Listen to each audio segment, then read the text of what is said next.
In this video, I would like to quickly explain you what are nil objects. Nil objects itself are just empty layers, but in combination with the parenting options, they can be really powerful tools to move and shift around certain layers. We have already talked about the text layers, solid layers, the shape layers, and now I want to show you how to use the nil object.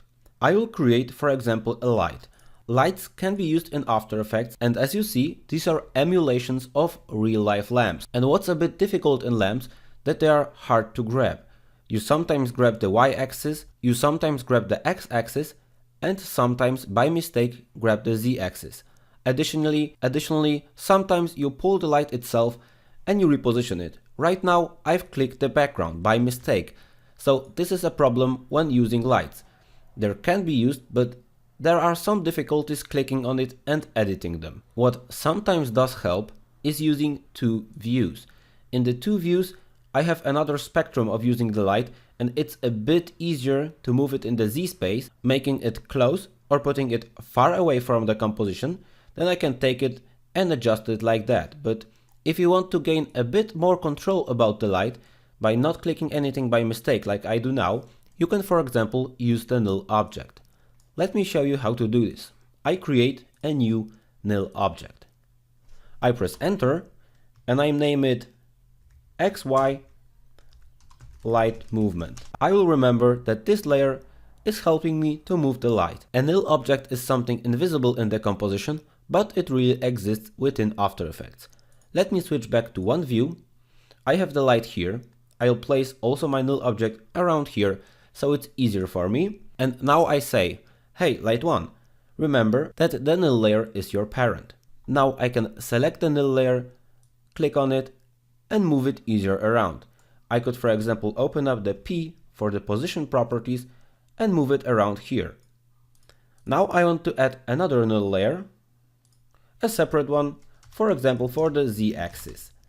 The Z-axis will be also tied together with the previous nil, and I will say, hey nil object, when it comes to the Z-axis, remember that this nil object will deal with this. I will enable the 3D for both of these layers. I go to the position and the third value will allow me to come closer or get far away from the composition. I could of course also do this here, but if you want to have clarification and quick usage, you can have, for example, two layers for that. Please notice that you can double click on the light and change its intensity, its cone angle to make it bigger or smaller, and the feather of the actual light.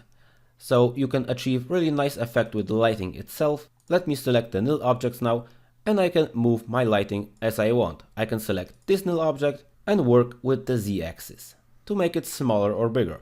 I could even create some animation reveals just with a few keyframes like that. Please remember about the possibility to use nil layers, nil objects to control other layers and objects. You can simply use the parent option, make the nil object a parent, and then perform some actions with the nil objects.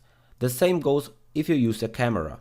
A camera inside of After Effects emulates a real-life camera. As previously, the camera itself is a bit hard to handle with their camera options. They are pretty difficult, so it's sometimes easy just to use the options a little bit and then adjust the camera position itself with the nil object. This is also very non-destructive because you can place keyframes on the nil object and the camera itself would stay untouched. Thank you for listening about the nil object, and I hope you will remember about this nice little feature.